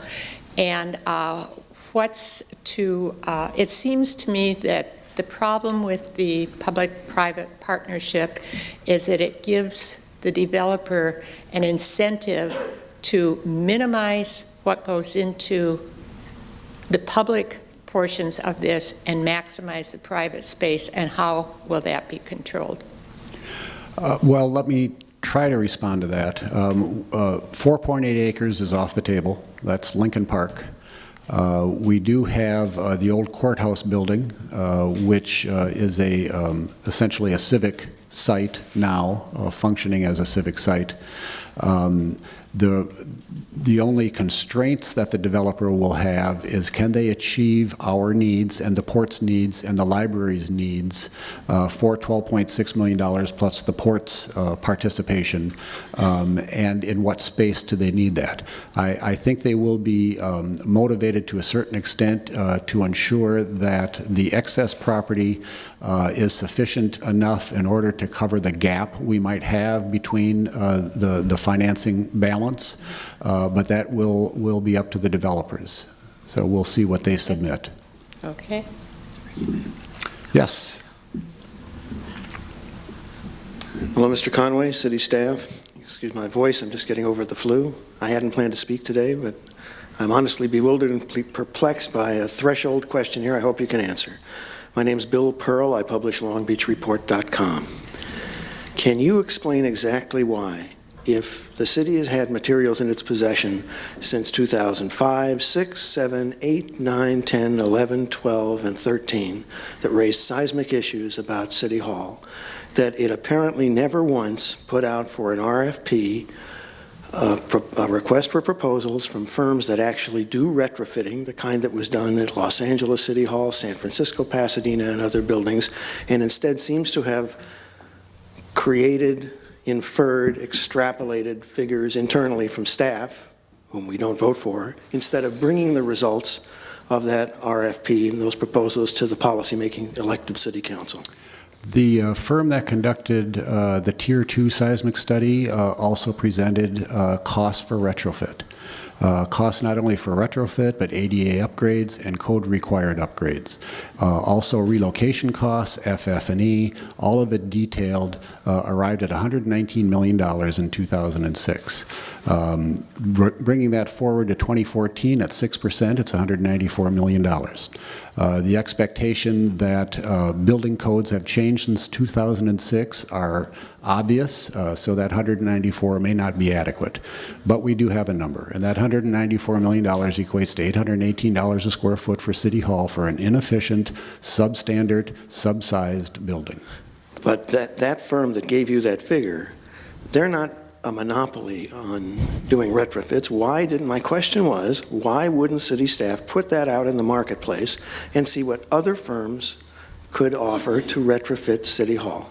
That hasn't been done. We have been looking at a new facility rather than retrofitting the facility because it doesn't seem to make economic sense to burden the taxpayers of Long Beach with additional costs if we can instead move our costs from one facility to another and get a new facility at no additional burden to the taxpayers. Could the city council still make that decision now if there were a majority? I can't speak for the city council. But they could, couldn't they? What would city staff's position be on that? If I don't want to speak to city staff yet. We haven't analyzed that position. In what ways would it be inconsistent with what's been done so far? If there were on a separate track pursuing an RFP to seek in the marketplace bids from multiple firms on some kind of adaptive reuse or fixing City Hall? So we've been directed as of October 22nd to proceed with an RFP for a design, build, finance, operate, and maintain a new civic center. And that's the process we're pursuing. Thank you. Thank you.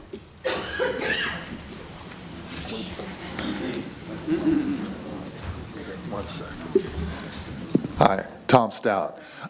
I'm just curious, every time the city hires a consultant, the outcome of that consultant is predetermined. City Hall says they don't want this building anymore. I don't know, be honest, the mayor doesn't want the building anymore. So the bottom line is, this is a predetermined process. It's biased. I'm not saying you are, but the system is. Consultants get hired because they can give you what you want. And this process has been flawed. We were told when you built the aquarium, it would never cost us a dime. It's cost us $5 to $8 million a year. That's a big dime. So the process is flawed. You're trying to hurry up something just so Bob can have his little Taj Mahal. It's not necessary. So I think you guys need to slow down, back up, and have some input from the people that are actually going to pay for this.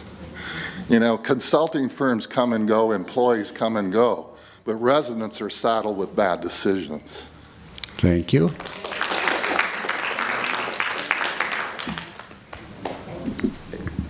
I just have one quick question. Excuse me, we've got a couple of other folks that have signed in ahead, if you don't mind.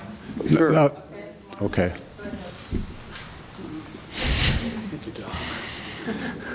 Hello, I'm Marshall Pumphrey, a longtime resident of Long Beach. Thank you for having this informative hearing. I wasn't planning on speaking today, but I have heard a very important word mentioned from some of the previous speakers, and that's the museum word.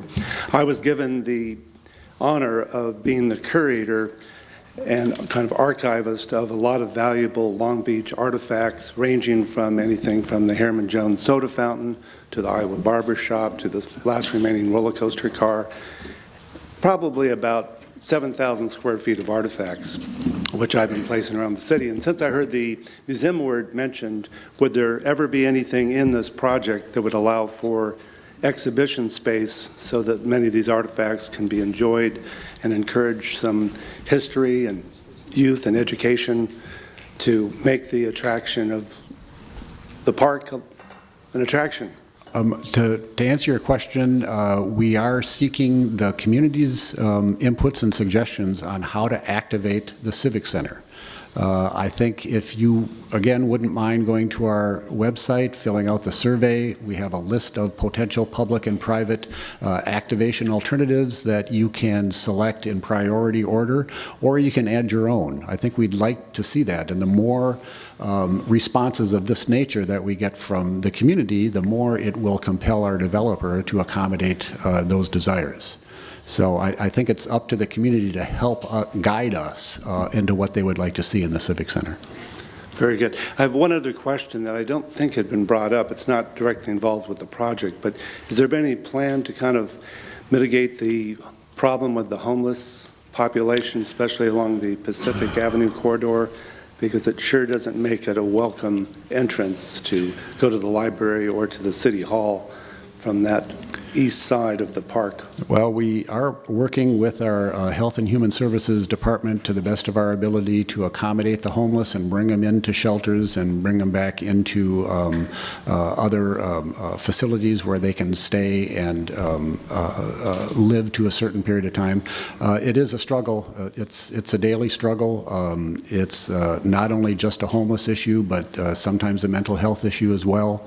We're doing what we can through the services we can provide to assist those in need, and we will continue to do that. Thank you very much. Thank you. I've got one more sign-in card. Hold on, Doug. Pete Rosenwald.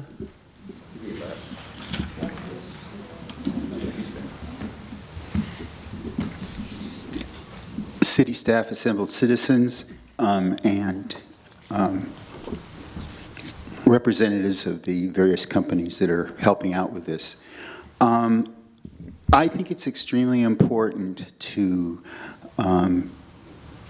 be sure that the library is functioning at a high level before we move into the building, these new buildings.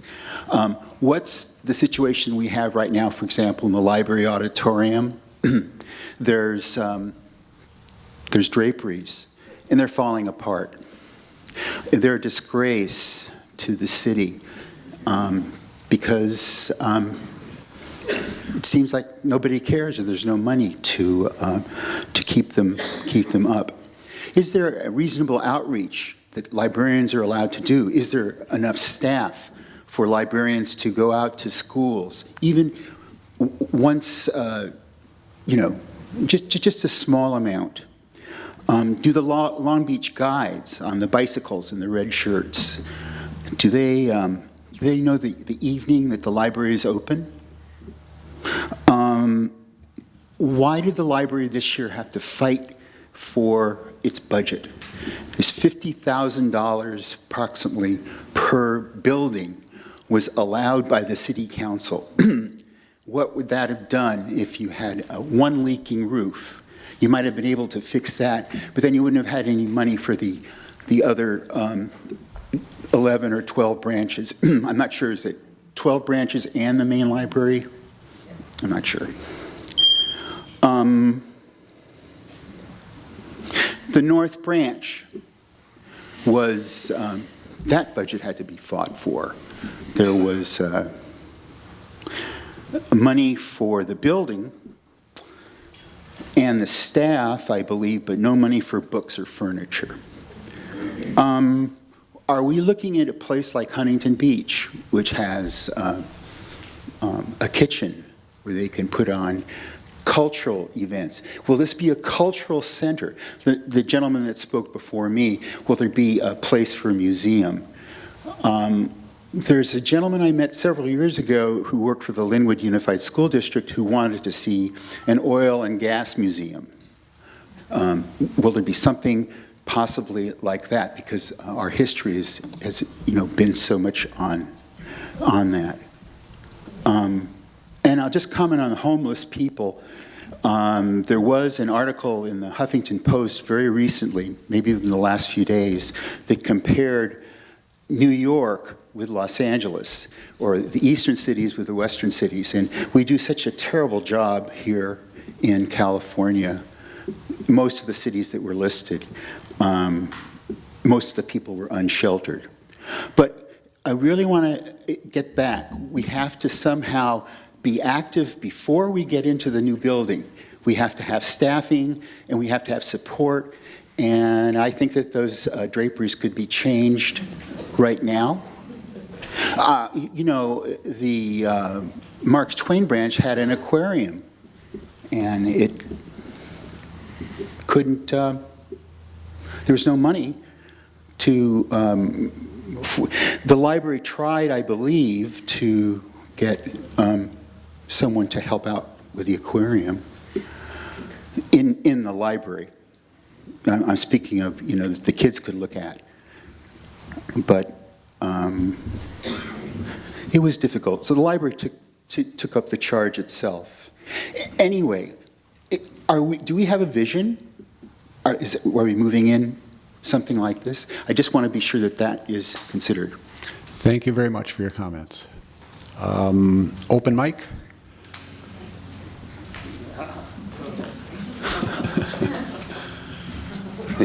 Thanks for the opportunity. And I've actually got an analysis that I'll submit in writing about why I don't understand how this pencils, but I just have one question. The Press Telegram opined back in October that this process would lead to the construction of the largest public-private civic center in the nation. Can you comment on that? Is that true? I think it is close to the truth. I don't know of a DBFOM, Design, Build, Finance, Operate, and Maintain project in the nation that would rival this size. Am I correct in that assumption? There have been some other civic projects that were done from a design, bid, build perspective, but I think this might be one of the larger design, build, finance, operate, and maintain projects. Let me clarify that, Mike, for civic facilities. There have certainly been much, much larger DBFOMs for other users, other institutions, medical centers. But this was specific, I think, yes, to a so civic specifically to civic centers, we would have to clarify that because there are a couple of others that are also very large. But this would be certainly one of the larger ones, sure. But I do not know if we could definitively say it would be the largest. Do you know how many civic public-private partnerships have been done? There's been a number, and I've got a few of them in my office. I mean, Las Vegas being one that immediately comes to mind. Over 100, more than 10? I mean, what, million? Projects? No. Oh, I'm talking I'm sorry. The number of projects. I don't off the top of my head have a number. I'm sorry. Any further comments?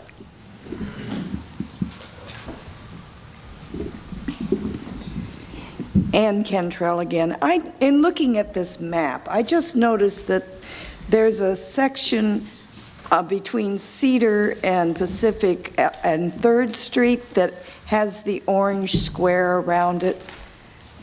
Is that going to be included in this project? Yes, it is. It's not part of the Civic Center at this point? It's part of the RFP. That's correct.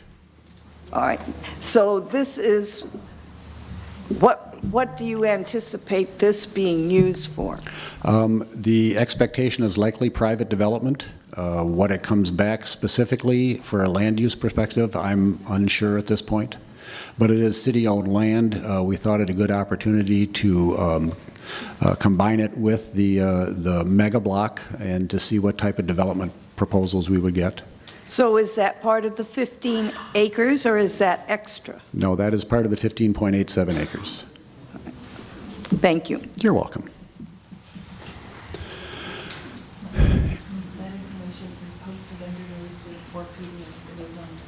Which one is? Okay, so I'm just informed that the PDF is on the site that provides the background to the shortlisters. Of the developers, that's correct. Any other questions from the audience? It's been an enjoyable afternoon. I thank you all for coming. But it's important to have you here, so I'm very thankful that you've come out on this beautiful day. So thank you again for your time.